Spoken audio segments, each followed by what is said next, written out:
part of the Press Play Podcast Network.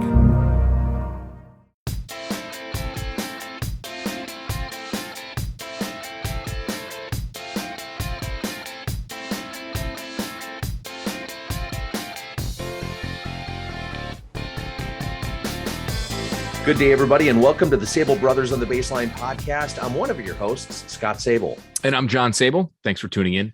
So, John, this is a big one. And, we really took some time. You took some time in trying to line this one up because this was kind of your baby. You really wanted to get our guest here today. And it is none other than Larry Doby Jr., the son of Larry Doby, who broke the color barrier in the American League back in the 1940s. And he is going to give us a whole lot of perspective and a whole lot of stories and just perspective that we can't give. And a lot of us can't even relate to. We can't. And we can't imagine what he or what Jackie Robinson went through during those days. You hear stories about it.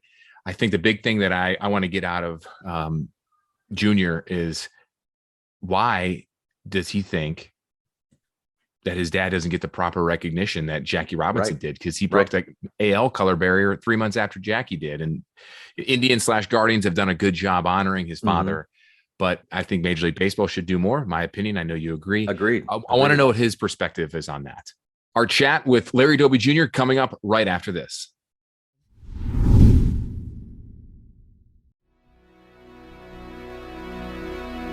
Hey everybody, it's Sam Amico from Cavs on the Break NBA podcast. Be sure to give us a listen for all your Cleveland Cavaliers recaps, analysis, breakdowns, draft talk, free agency. The list goes on and on. Give us a listen, Cavs on the Break NBA podcast.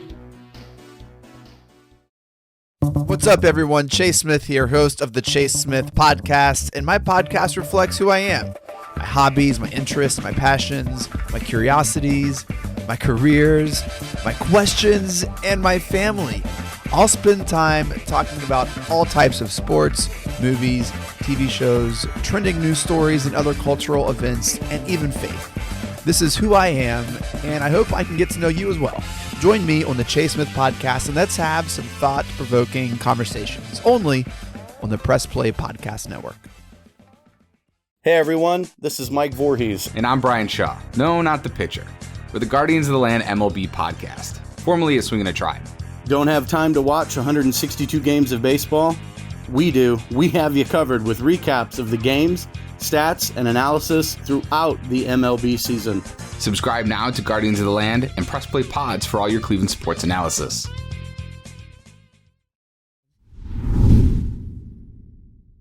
Welcome back to Sable Brothers on the Baseline podcast, all part of the Press Play Podcast Network. We have a very, very special guest with us today. He is the son of former Major League Baseball player, a former Cleveland Indian, a Hall of Famer in the 1998 National Baseball Hall of Fame class. His father was Larry Doby Sr., played for the Indians in 1947, 1955.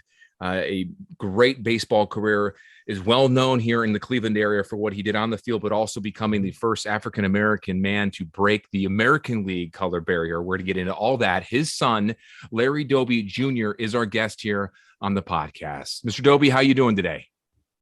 I am doing fine, gentlemen. No complaints. We appreciate you taking the time. I know you and I got a chance to meet each other on opening day here in Cleveland when the Guardians opened up with the Giants. And that was a pleasure to sit there and talk with you about your father on Jackie Robinson Day with opening day happening this year because since the season started a little late this year. So real quick, before we get into your father, for fans that don't know what you do, you live in New Jersey. You live in the house that you grew up in, but what you work in the entertainment industry. Explain to us what exactly you do.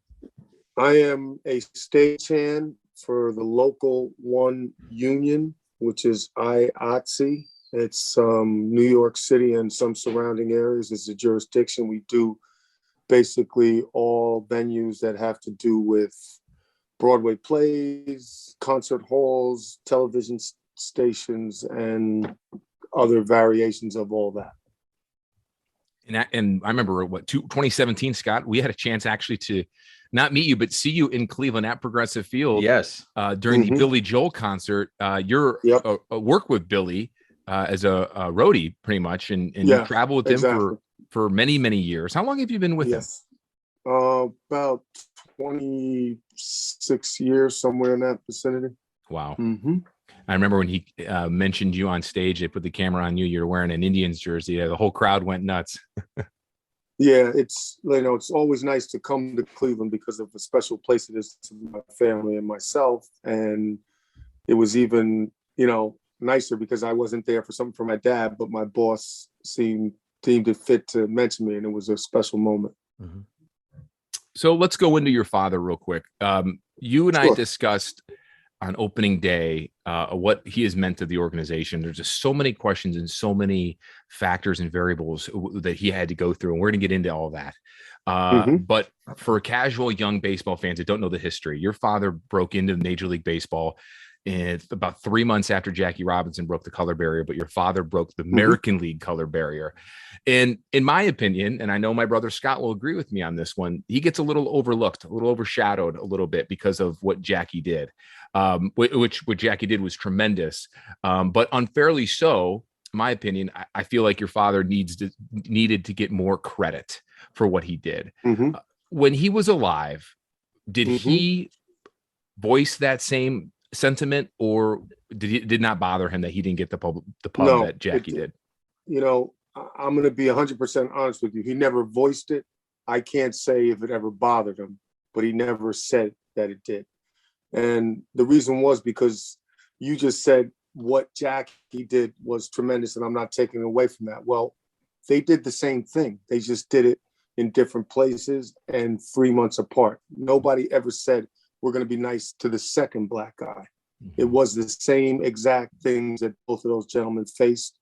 And they both knew that if they weren't successful, that the people coming behind him would have had to wait a long, long time. They called it the Great Experiment back then, which to us of today is crazy to think that it was an experiment whether blacks and whites could play together. It's crazy to think like that, but that's what they called it. And they were both, especially my father, were very grateful for the opportunity.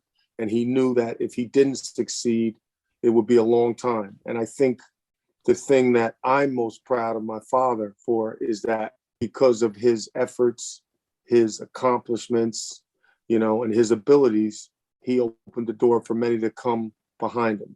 Little kids before my father couldn't say to themselves, I want to dream of being a big league ball player one day, because it hadn't happened. That wasn't a possibility. After Jackie Robinson and Larry Doby, little boys of color could go to bed at night and say, I want to be a big league baseball player. To me, that's what I'm most proud of him for. What was your dad's relationship like with Jackie Robinson?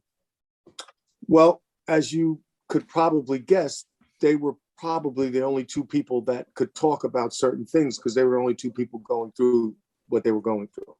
The relationship was one of tremendous respect. My father was in the Navy in the South Pacific in 1945 when it came across the radio that Mr. Rickey had signed Mr. Robinson to play in Montreal in 1946.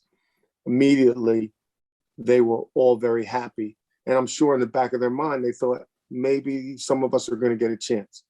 But my father always referred to Jackie Robinson as Mr. Robinson. So that shows the respect that he had for him. As I said, they shared a lot of experiences, talked on the phone a lot about, what they were going through, segregated hotels, restaurants, what have you, who the good guys were, the bad guys were, how to deal with it. And I think, fortunately, they also played in a lot of barnstorming games, which was after the Major League season was over. Those teams of all-stars would get together and they would go to cities that didn't have Major League Baseball. Back in the day, there was nobody west of St. Louis and south of Washington. So the vast majority of the country had never seen professional ball players in person. And it was a very lucrative thing. I think at some point it was the Jackie Robinson All-Stars against Bob Feller All-Stars, Jackie Robinson against Satchel Paige against Jackie Robinson. And this went on probably for 4 or 5 all seasons. And then the commissioner put a kibosh on it. They were making a lot of money and I'm not going to say MLB wanted a cut of it, but they put a kibosh on it. Let's just say that. And it ended. And, my father was disappointed. I remember him saying that, but it was a lot of fun. Camaraderie obviously grew out of that. They were teammates, instead of, being they didn't have interleague then either. So, I think it was very enjoyable for him, Monty Irvin, Luke Easter, Joe Black, Roy Campanella, all the names that, people know in the big leagues, and the stars from the Negro leagues that people didn't know. Do you think, and I asked this question to you as part of our interview for Fox 8 on opening day, but for our listeners who didn't get a chance to hear it and see it, do you think Major League Baseball should have a Larry Doby Day similar to they have a Jackie Robinson Day? It's such a difficult question, because in my heart, I feel like they should. But my job now as my father's son is to continue his legacy, and also continue his legacy in the manner that he would have continued it. And my father never would have ever campaigned or politicked for anything like that.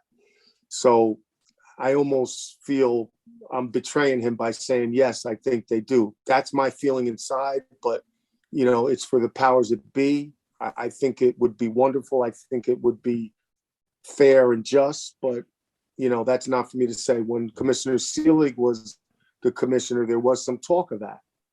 And, it didn't come to fruition for whatever the reasons may be. And that's that. So as a Doby, we just keep our head up and we keep forging ahead. You have to deal with the hand that's dealt you, John. That's what you have to do.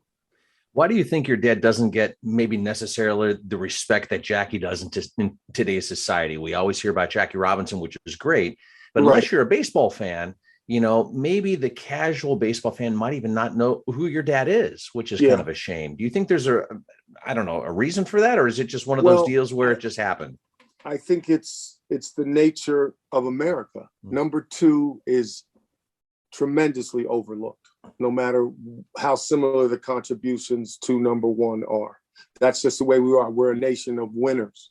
Now, the cool thing about America up until recently is that we celebrated number ones, and we also gave second chances to people who had fallen, at the same level. That doesn't seem to be the case today, this cancel culture. Somebody says a bad word about somebody and they're done. And I would much rather have people being afforded a second chance than my father being given his just due as number two. I think it's much more important for the country. But that's what I think it is. It's number two. The funny thing is that the number two man on the moon, do you guys know who that was? Buzz Aldrin. Okay, very good. He lives in Montclair, New Jersey, where my father lived, where I live now. So we're the little town of twos, and it's fine. Just kind of the way it goes. We as in my brother and I, Larry, we pride ourselves on knowing history. We were taught a lot of history from our parents, and just I picked up a lot of baseball history from my brother, and just kind of learning a lot about different things. And so when you ask me that question, American history, it's like, oh, I know that, just because you got to pride yourself on knowing little things. And we have NASA right here, and we used to go on field trips to NASA all the time. So a lot of this stuff was just ingrained in our head over time. Yeah. Tell us a little, or two or three, or maybe just one, a little unknown story about your father that you want fans to know about. It could, unknown story. It could be a story about baseball. It could be a story of him with you growing up and raising you, or just something that we don't know, or maybe something we do know, but we need more light. I'll tell you two quick stories. One was when I was coming out of high school and being recruited at colleges. I played three sports, but majority of all my recruiting was football and baseball. And I didn't have a choice. I was going to college. I mean, I was a kid. I wanted to go to minor leagues right out of high school. Didn't have a choice. My father says, you're going to school. And the recruiting process started, and, Boston College was interested, University of North Carolina, and Duke was interested. And when I told my father that Duke was interested in me, his face lit up, because he knew what a good school it was and what a good education I would get. And the recruiting process originally began with the football office. So that was our original connection, and it was going well. And, it was looking like that's where it was going to go. I knew I was going to graduate from college. So I wanted to go to the best school I could go to. And hopefully I would like to go to warm weather. So I went to visit Duke in February. It was 70 degrees. I was sold. In the process of that recruiting, they knew that I played baseball. They decided that they were going to give me a scholarship for baseball because they knew I was going to play football anyway. So it was like getting two guys for one. Well, the baseball coach at Duke happened to be Enos Slaughter. Do you guys know the stories about him and Jackie and so forth? Okay. So we didn't know this because my contact was all football, and then this happened. Okay. So I wasn't so keen on all those stories. I didn't know. But when I told my father that, he looked at me with a puzzled look and I didn't say anything. And fast forward, when I was a little kid, he was always telling me, you treat people the way that they treat you, not the way they treat me, not the way you've heard they are, not the way you think they are, give them a chance. And it was kind of ingrained in me. So now I had a chance to actually put that into practice. I ended up going to Duke, playing football and baseball. Coach Slaughter was my coach the first 2 years. I had a wonderful experience with him. And it was always a little bit of a chuckle because my father would always see him at old timers games and functions like that. And when he would come back, he would always say, I saw your coach. He says hello. So that's one story. The other one is my father, though he was on a grand spotlight and accomplished a lot of stuff, and, some people held him in very high esteem, he was a very simple man. It was all about feeding his family, being a good husband, loving his wife, his kids, so forth and so on. So after 98, as you guys point out, when he gets in the Hall of Fame, the autograph requests and shows go through the roof. So he's making more money signing autographs, almost more money than he's making at his job. It's crazy how much in demand he was. So at one point he goes to a card show. I know it was the Northwest. I don't know if it was Portland, Seattle, but it was somewhere up there. And let's just say for shits and giggles, they were paying him $5,000 for 5 hours. That was the deal. So he goes there and he does the 5 hours. When he's at the end of the 5 hours, there's still people there that want his autograph. And, so the promoter comes to him and says, listen, I would like to, extend this autograph session if it's okay with you, and I'll pay you another $2,000, let's say, for the hour. And my father says, thank you very much. I've enjoyed it, but, I'm just tired. I want to go home and see my wife. So he tells me this when he gets home. And of course, I'm shaking my head like, do you know how hard it is for me to make $2,000 and I can't make it in an hour? All you have to do is sit there and sign your name. I'm like, what are you thinking? And, this is like Murphy, who, if I ever meet Murphy, who invented Murphy's Law, I'll probably go to jail because I'm going to punch him in the face, because all the irony that Murphy spews is never fun. It's always sad irony. So he says no. He goes to the airport. The plane is delayed. He ends up sitting in the airport for like 3 hours when he could have been there signing, making it $2,000, and then he flies home. So that's Murphy's Law, and that's kind of who my father was. Oh, that's funny. Yeah. Yeah. Wow. I mean, but yeah, that's what you got to deal with too when you have parents that are getting older, and you just got to nod your head and let them do what they want to do. Without a doubt. Did your dad ever hold back some of the, horrible stories and how people treated him? Did he hold back those stories to you? And was he more open as he got older to you?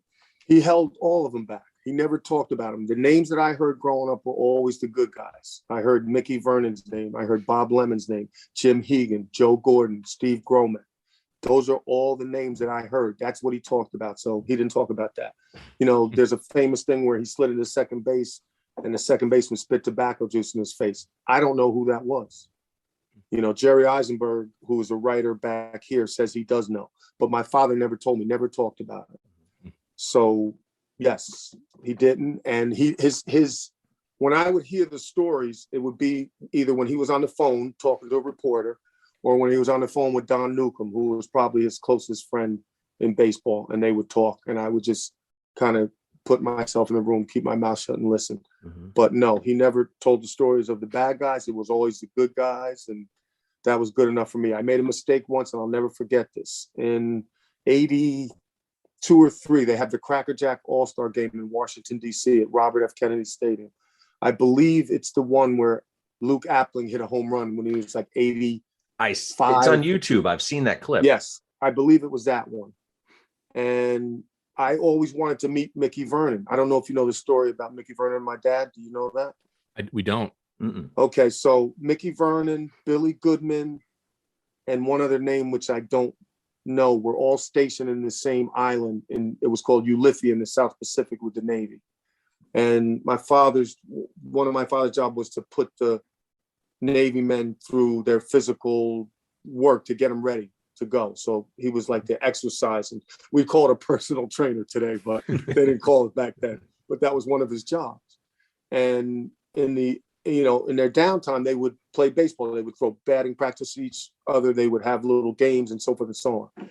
And Mickey Vernon, said to my father, I'm going to write a letter to Clark Griffin because you deserve, you can play in the big leagues, I'm pretty sure.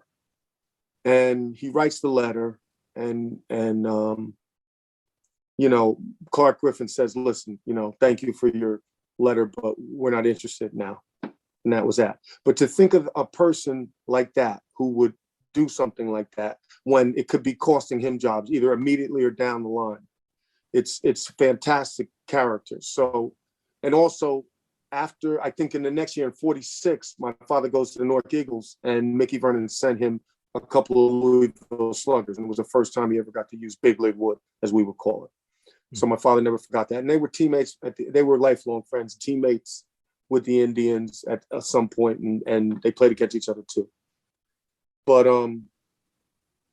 it was just kind of amazing to me that he would do that, and I wanted to meet him because I heard, like I said to you guys, I heard the good stories. Mm-hmm. So we're at the Cracker Jack All-Star game. Now you got to remember, I've seen pictures of Mickey Vernon when he was 20 and 30, and they were 60 now. So I didn't know what he looked like. I had never met him before. So I went up to the guy who I thought was Mickey Vernon, and it was Eddie Robinson.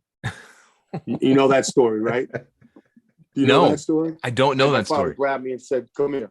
And that was it. When my father gets to Comiskey Park to play his first game, he was a second baseman in the Negro Leagues for the Newark Eagles. Monty Irvin was the shortstop. He was the second baseman. Pretty good combo there. Mm-hmm. So at second base is Joe Gordon. He's not going anywhere. So they want to get my father in the game. They asked him to play first, which he never played before. And as you guys know, you have to have a special glove to play first base. Mm-hmm. They ask the Indians for the first baseman's glove, and the first baseman says no. So they have to go and get the first baseman's glove from the White Sox, and he plays, and the rest is history, as you know. But at the Cracker Jack All-Star game, I am dying to meet Mickey Vernon, who was so good to my dad. It is at least 40 years later. I only have a picture of him when he's in his 20s or 30s, 40s, whatever. It's 40 years later, and I go up to the person who I think is Mickey Vernon, and it's Eddie Robinson. Oh, man. And my father grabs me and goes, let's go. And that was it. Didn't say anything else about it, and that was it. Wow. Yeah, you almost kind of wonder what players of that time, like an Eddie Robinson, as they got older, you almost wonder if they felt remorse or if they felt guilty. I would like to think so, because I think that all of us, black, white, green, purple, make mistakes when they're young, and then sit back when you get older and, think, okay, I would have done this differently or whatever. So, yeah, I would think so. Did you ever chance to meet Mickey Vernon eventually? I don't think I ever met him. No. And when my father, I think something came out about my dad, and I got his number and I called him, and I told him how much he meant to my father and how much it meant to me that he was good to him, and he started crying on the phone. And I was so happy that I made that phone call. He was older, and you know how those things, like I'll call him later, I'll do it. And if you wait too long, your opportunities are gone. So I did it, and I'm very glad to this day. I think most of us, if we look back at our lives, we're going to regret the things we didn't do, not the things that we did do. And I'm so glad that I did call him and got to speak with him and let him know how much he meant to my dad. Yeah, you're so right about that, Larry, when it comes to that, because you got to take advantage of the opportunity and just do it. Yeah. You mentioned some of those ball players that were really close with your father that helped him along the way. I'm just curious, as you know, Cleveland Indians fans growing up here and knowing a lot about the history of the organization. Can you talk about the relationship your father had with Bob Feller? Well, the relationship with Bob Feller was different because Bob Feller was at the top. He was not a normal player. He was the best in the business. Okay. My father was just some rookie trying to make it. So much like Joe DiMaggio, who my father said Joe DiMaggio never spoke to him the first 47, 48, 49, never spoke to him. And in 1950, my father was in center field in the All-Star game. Joe DiMaggio was in right and Ted Williams was in left. And he started talking to him then, and then they had a wonderful relationship the rest of their lives. So the same thing with Feller. You know, he was at the top of his game. Who is this rookie? You know, prove yourself. And, you know, so I think, you know, there was a little hesitancy at first, which maybe had been from a lot of people. And John, not because he was black, but because he was different. You know, like, I don't think that a lot of those people hated him because he was black. I think they didn't know what to expect because he was black. And I think they were hands off, number one. And then number two was like, can he help us win? So when they got over those two things, I think the relationship with most of his teammates was at the very least cordial. Yeah. Now, yes, there were some people who didn't like him and did things, but you know what? When they're on that field together, they have a common goal and they're one and they want to win. And they could care less if he had, you know, blue hair. If he could hit or catch the ball, it's okay. You hear about a lot, right? Go ahead. I'm sorry. No, I was just going to say now, as I will, I'm not making excuses for them, but I'm just saying what I think is real. I also want to point out how the ones that accepted him from day one were. And that was Joe Gordon. That was Jim Hegan. That was Bob Lemon. You know, when he goes on the field for the first time in Comiskey Park on July 5th, 1947, he goes up there to warm up. Nobody's playing catch with him. He doesn't know what to do. He said it was the loneliest and weirdest feeling he ever had. And then Joe Gordon comes up and says, hey, kid, are you just going to stand there or are we going to play catch? First day. He didn't have to do that. First day. And ever since then, they were tremendously close. Wow. Yeah, you hear about like I remember a little before my time, but the Cincinnati Reds of the 70s, you know, a lot of those players, a lot of those guys didn't get along. You hear about Pete Rose, Johnny Bench, you know, they had their time, but you get on the field and that didn't matter. They wanted to win at all costs. Yep. We see that a lot now, even in current day sports, guys, when it comes to teams that doesn't matter the sport, it doesn't matter your race. I mean, people just sometimes just don't get along. I mean, you see it from Jordan and Pippen to Shaq and Kobe to LeBron and Kyrie. I mean, it's when it comes to the goal, they reach it and they have a common idea on what they want to do and they do it. And us selfishly as fans want to see that continue, but eventually, unfortunately, the egos and break up and everything like that. You know, a follow-up to your Bob Feller comment, Larry, what about like Lou Boudreau and some of those other guys? Were they instrumental? Well, you know, now you got to remember, you know, he would say, you know, Lou Boudreau had 24 other players to take care of. So he couldn't just, you know, kind of call to my father to take care of my father. He had 24 other guys. You know, the first year was obviously the most difficult because he didn't play that much, you know, and I think he had 30 at bats and, you know, so you're not going to develop any consistency. And so, yeah, he said that, you know, Boudreau had other people to look after. So that's what he said to me. And I understand that. You're a player manager. That's a tough job. So again, I would love to sit here and tell you all this good gossip, but he only talked about the good guys. And those names are, you know, burned into my head.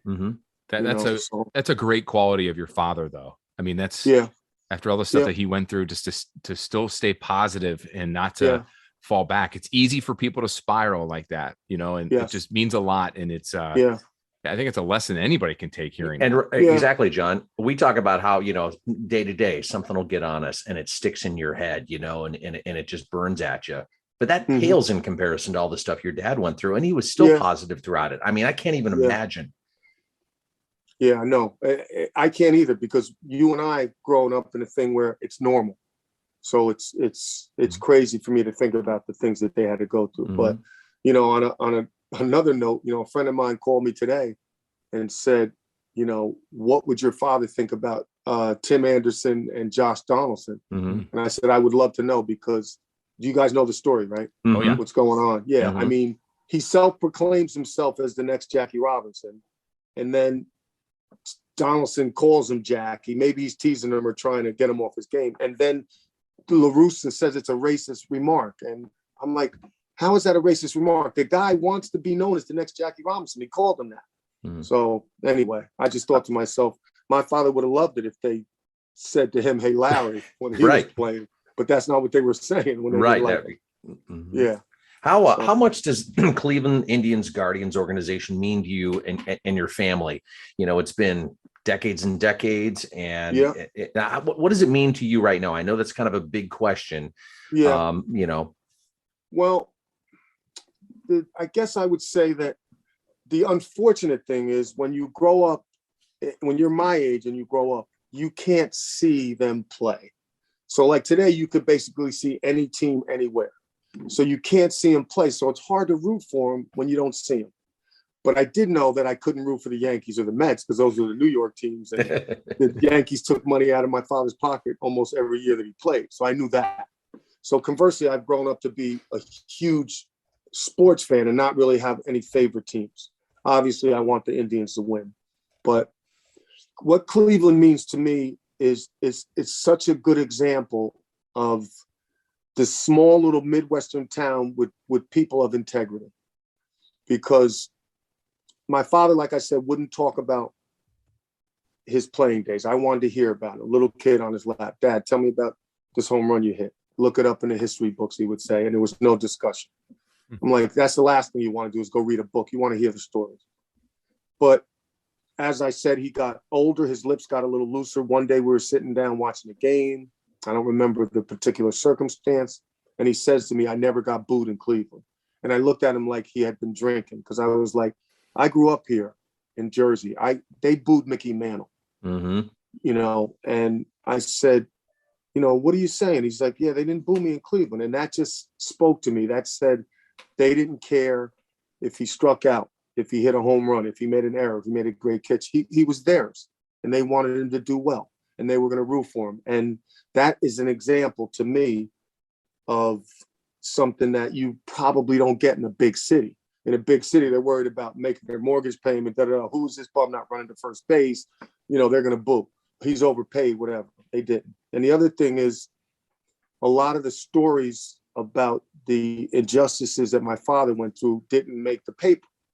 Maybe it was because, it wasn't a front page story like with Jackie Robinson, because New York was the media capital of the world then it is now, or at least of the country. And Cleveland's a small little Midwestern town. But the fact that they treated him so good, there's an old saying, what's integrity? It's what you do when people aren't watching. Mm-hmm. And people weren't watching Cleveland with a microscope like they were Jackie in New York, and they still treated him good. So it means everything to me that they took care of my dad. It means everything to me that they accepted him. And it's nice that they haven't forgotten him. And whenever they ask me to do something, unless, I'm really, really can't get out of a commitment, I always make sure to be there. And they're still cool when I see them. People see me who are younger than me, so I know they never saw my father play, and they say, hey, nice to meet you, or thank you for your father, stuff like that. So it's tremendously gratifying to have that recognition this much, 75 years later. And again, what he felt about Cleveland, is the way I would wish that every athlete would feel about the city that they play in, and the way that they feel about him. I wish every city felt that way about the athletes that played for him. Unfortunately, that can't happen. I know you mentioned, Larry, that you played 3 sports growing up. Did you feel any extra pressure to play baseball because of your dad? No, I didn't feel any pressure to play, because I loved it and I wanted to play it. Now when I was playing it, there were certain expectations and certain things said, you're not going to be as good as your dad. Okay. Who is, except Barry Bonds and Brett Boone and, those guys, and then, when it's situation on the line, I better come through and so forth and so on. So it's normal. That's the expectation you live with. But I wouldn't have had anybody else as a father. He was so hands off with me growing up, partially because he was away coaching, partially because I don't think he wanted to push me into it and stuff. That when he did want to coach me, I kind of like said, I don't really need to listen to you. Where have you been? You told me to listen to my coaches, but luckily I woke up and started listening to him before it was too late. What was your relationship like, or with what was your father's relationship like with Satchel Paige and other Negro League players? We don't hear that side of the equation. Right. Well, specifically with Satchel Paige, when he got to the big leagues, my father's statement was he roomed with his suitcase because he was never there when they were together in the roommate. But you got to remember, Satchel Paige was the equivalent of Bob Feller. He was the best pitcher of the Negro Leagues, Bob Feller. And he was huge. He had a plane, a jet in the 40s, at least, maybe the 30s. A black man to have a plane back then. Wow. He would do 3 games in one day and get paid huge amounts of cash. He would do a game in the morning in New York, in the afternoon in Philadelphia, and at night in DC, and they would pay him. He was everything that they said he was. It's a shame that the big leagues didn't see him in his prime, but I asked my father once about him and he said, well, he still had a great fastball. It moved and he had pinpoint control. So that's why he was able to be successful at 42 or 3 years of age as a rookie in the big leagues. As far as the other players and my father, I think they had a real sense of camaraderie, like, we're in this together, but there's a few things I wish my father would have still been alive for, selfishly, just so I could still have him. But the other things are Obama being president, because there's no way that he thought that would ever happen. And the other thing is Major League Baseball recognizing the statistics in the Negro Leagues as big league statistics, because I don't think he ever would have thought that would happen. And I think if he was alive, I've been asked this question, I think he would have said it was about time, because they felt like they were big leaguers. They felt like they were talented. I know my father always said he was far from the best player when he got signed in the big leagues. He said Josh Gibson was head and shoulders above everybody else, and there were other ones in there that were better than him. But he had the college education, integrated sports, married, naval, military service. He had he checked all the boxes, and he was, the right age. He checked all the boxes and he got his chance. But, he said it wasn't the best player by far. So that, to me, says that there were big league players on the rest of those teams. You look at some of those statistics on some of those players, because all those stats are online now from the Negro Leagues, and you look at Josh Gibson and you read the stories, and it's like, wow. I mean, they didn't play a full 162 game season. No, they didn't. But if you extrapolate that out, man, some of those numbers are historic. Yeah. Well, somebody said a funny story once, like Josh Gibson was the white Babe Ruth, and then the guy goes, no, Babe Ruth was the black Josh Gibson. So he was held in the same esteem as Babe Ruth was. Yeah, it amazes me, guys, that it took that long for baseball to recognize in those numbers in the Hall of Fame. Yeah, it doesn't amaze me, because baseball is such a game of tradition and of numbers. I don't know. I mean, I'm glad that they did it. I think it's fair, but I can understand. That's, baseball is a traditional sport. You know how hard it is for them to change something. It's like, I understand why it took them so long. Yeah, you look at a number, a record that fell 100 and some odd years ago, and it took, it would take them an act of Congress for them to change whether or not that was an at bat or not. Yeah. I got to ask you, did your dad ever tell you what he thought Satchel Paige's age really was? No, he didn't. He just said that whatever they said it was, he was probably older. Which is even more remarkable when you think about it, which is crazy. He was Tom Brady before Tom Brady. Yeah.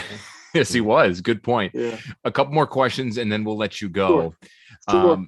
When you look back at your father, and you look back at what he was able to do 75 years ago, we are coming up on the 75th anniversary of Larry Doby Sr. breaking the American League color barrier coming up on July 5th. Of course, we had Jackie Robinson's in April. Your Father's Day is coming up. Are you aware of any plans from Major League Baseball or, the Guardians, anything that's going to go on to honor him or honor? I have not been. I'm sorry. Go ahead, Jim. Anything that you could shed some light on? I know. Yeah, I haven't been contacted by MLB, so I have no idea. Luckily, Robert DiBiasio of the Cleveland Guardians. I have to keep saying that. I know. Yeah, us too. They are planning to do something around the date because I believe July 5th, the Indians are out of town. Mm-hmm. So, yeah, I think I will hopefully back out there in July.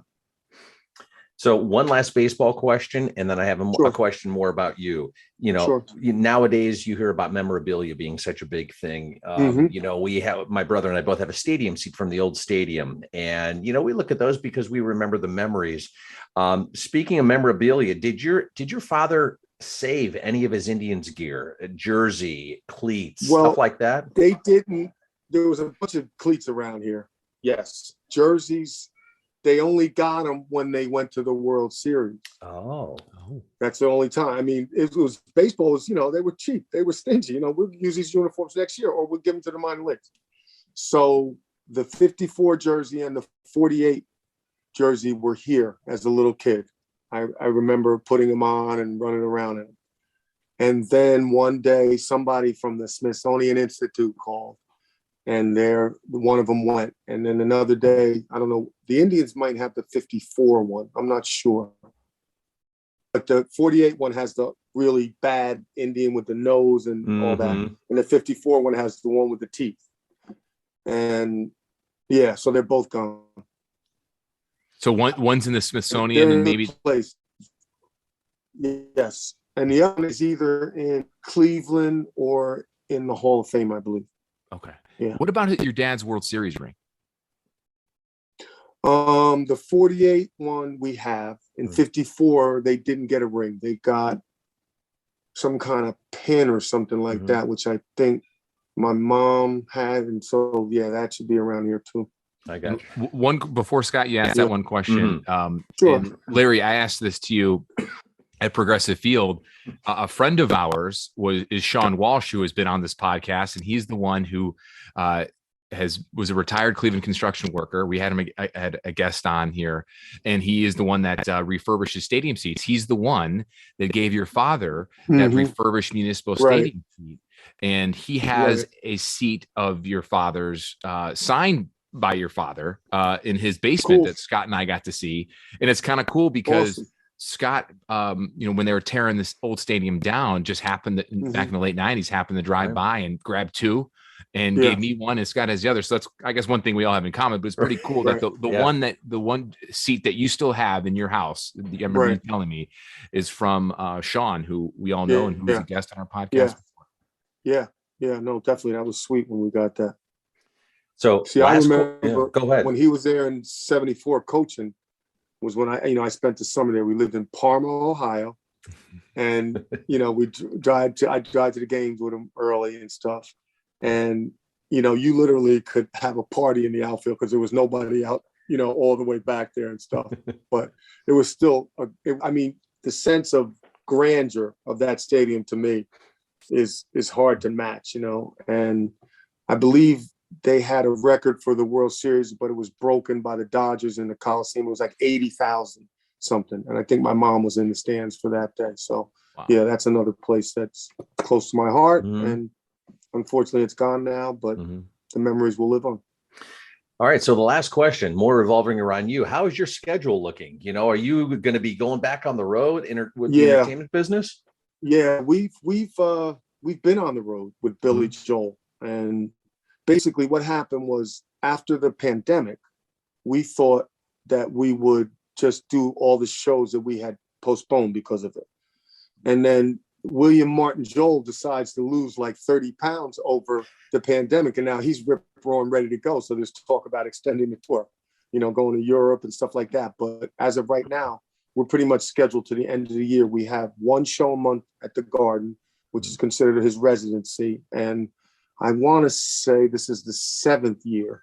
And then this tour, which would be going on probably the same amount of time or about a year less, is normally one show a month away. So in June, we're at Notre Dame's football stadium. In July, we're in Detroit baseball. In August, we're at Pittsburgh baseball. September, we're at Houston baseball, and I'm not sure the rest of it, but yeah, we're up and going. I mean, it was slow when we first got back, but now it seems to be kind of up to speed or passing, because people are trying to make money that they lost, which you can't do, but they're trying it. So the Garden is busy. I work at MSG. The Garden is busy. And at Wicked, there's on Broadway, I work there. That is pretty much packed every night. We're very lucky. And Billy's shows, the last one we did, we were in Charlotte football stadium, and I think we had 43,000 or something. Wow. So it's been going pretty good. Is he going to retire anytime soon? Jeez. I have no idea. John, I would have told you that this is going to be our last year. That's what we all thought, but I don't know. You know, I mean, it's going to end. And when it ends, it's going to be sad. But my sadness is only going to be equaled by my gratefulness, because I've seen the world. I've met wonderful people and got paid. And, you know, it's all because of him. So I don't know how long. I mean, it could end tomorrow if he decides, he wakes up and says, you know what, I'm done. But I don't know when it's going to. I'm sure it's not going to go on forever. And, you know, at least next year, I guess. So we'll see. How many countries have you been to? Oh, I don't know. I have no idea. But I haven't been to as many as you may think, because we tend to go back to the ones that he does really good in. Right. So we've been to Australia a bunch of times. We've been to New Zealand. We've been to England, France, Germany, Italy, Ireland, England,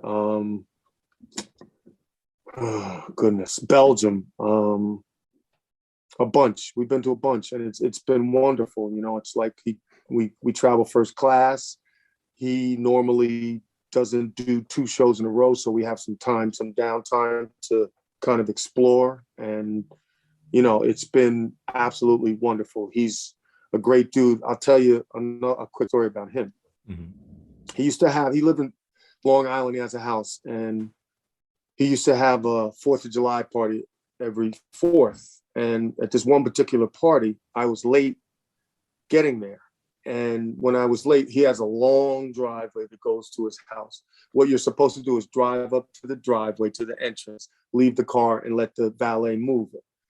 But I said, I'm late. I'm going to leave my car out here. So when I leave, I can just go. My car is going to be closer than everybody else. So I leave my car there. I'm walking up to the gate, and Billy's at the front gate. And he says, "What's wrong? My valet's not good enough for you?" I'm like, "No, Bill, it's just, I was late. I just was in a rush." So we're walking up, and he's kind of giving me a little tour of the grounds and stuff. And I said, "Billy, do you know what my favorite part of the job is for you?" And he goes, "F you, you're not getting a raise." And I said, "No, Billy." I said that when people ask me if you're a nice guy, I don't have to lie. And it's by far the question that when they find out I work for him, what they all ask me, and I don't have to lie. Because, you know, if he was somebody who was just paying me and wasn't very nice, you better believe I would lie. But I don't have to. And that's the best part of my job, is when they ask me that, I don't have to. It's really cool to know that about him, because you always wonder, these big superstar athletes and musicians, rock stars, are they really like normal dudes? Exactly. Yeah. You know, and the funny thing is, you know, like I meet people who have met my dad, and they're like, "Oh, you know, he was so nice," or "He was so this." And I'm thinking to myself, is this the same guy I grew up with? He's a grouchy dude.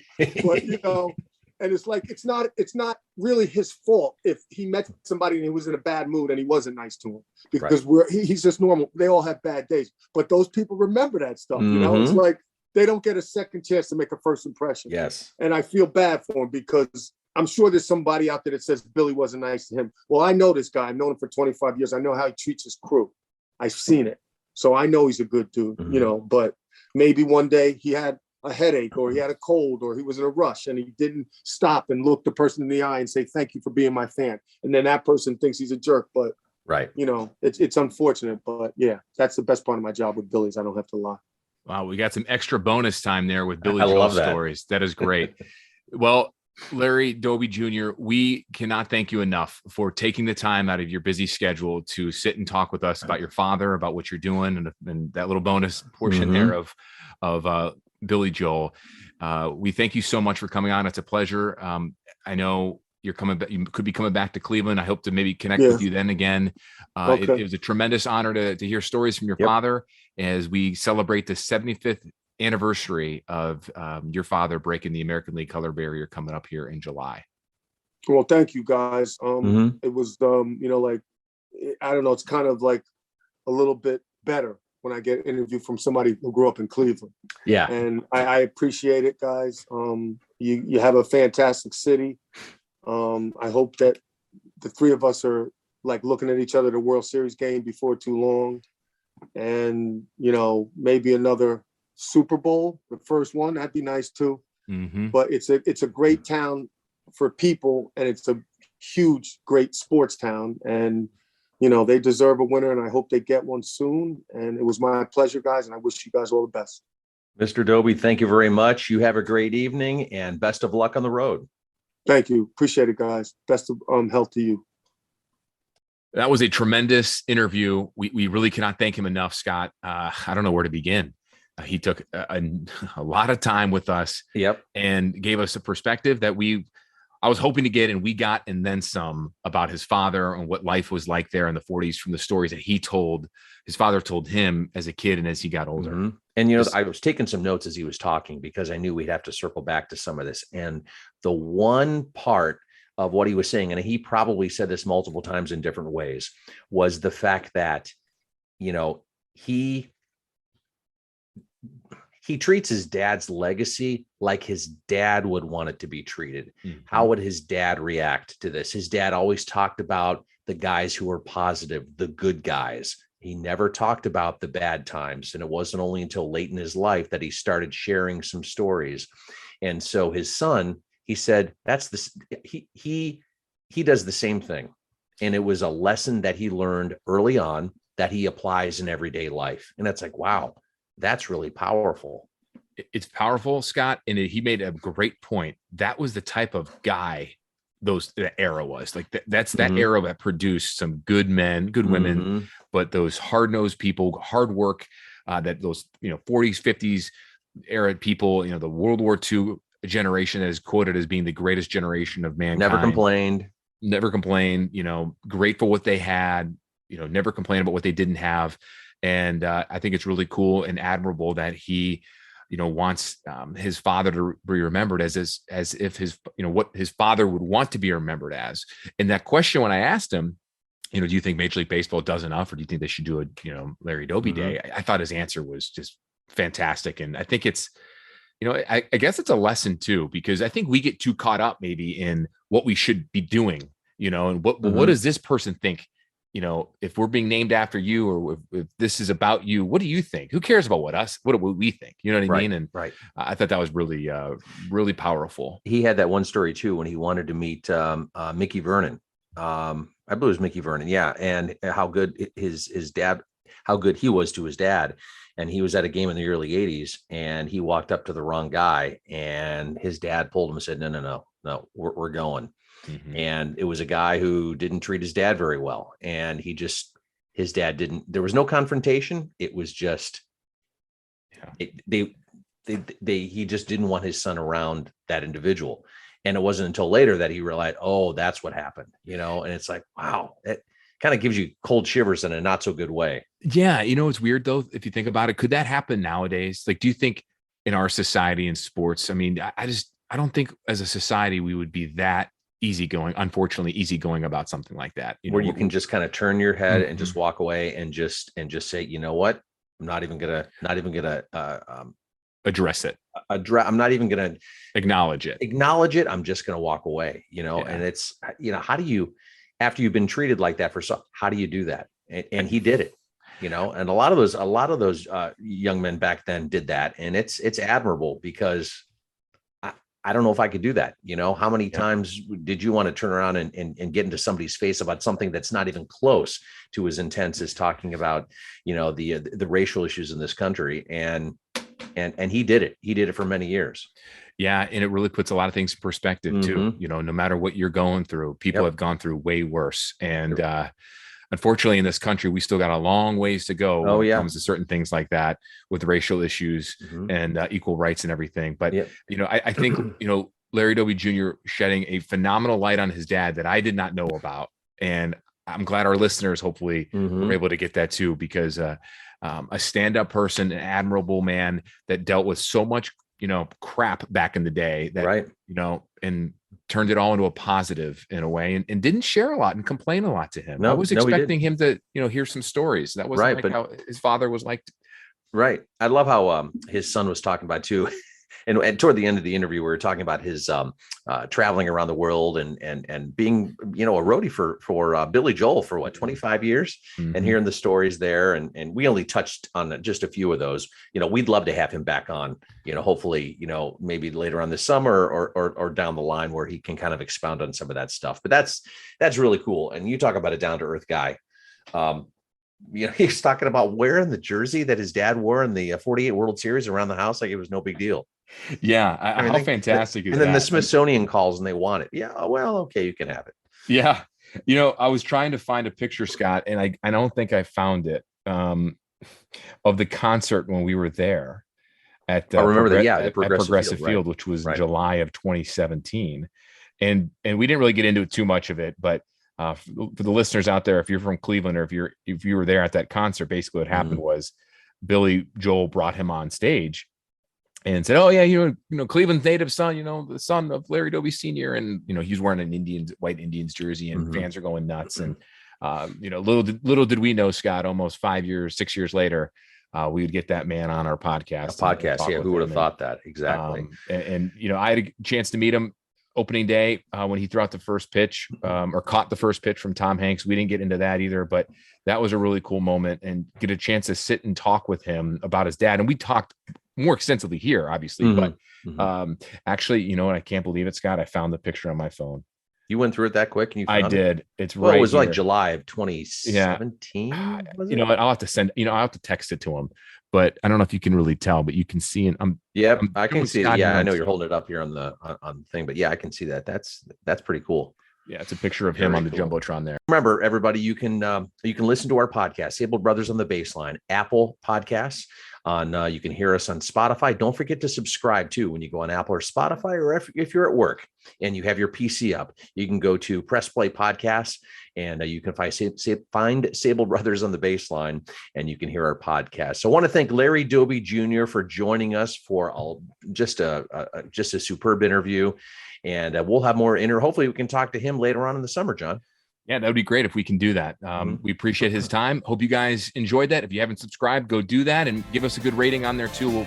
That helps out with our distribution on all those platforms as well. Thanks for listening, everyone. We'll talk to you again soon.